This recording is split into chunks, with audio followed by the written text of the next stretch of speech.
Hey everyone, welcome back to our channel. In today's video, we're going to show you how to automatically delete your Telegram account on your PC. It's a simple process, so let's dive right in.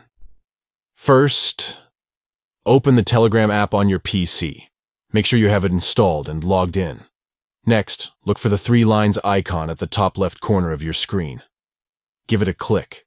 Now, you'll see a menu pop up. Find and click on Settings. Within the Settings menu, locate and select Privacy and Security. Scroll down until you find the Delete My Account section. Underneath it, you'll see an option that says If Away For.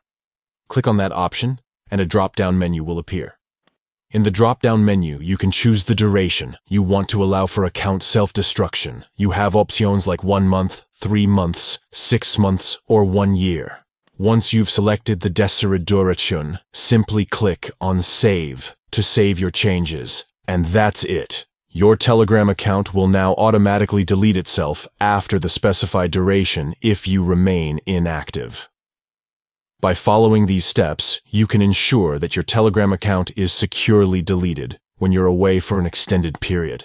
Thanks for watching our tutorial on how to automatically delete your Telegram account on your PC. We hope you found it helpful. If you did, give this video a thumbs up and subscribe to our channel for more useful content. See you in the next one.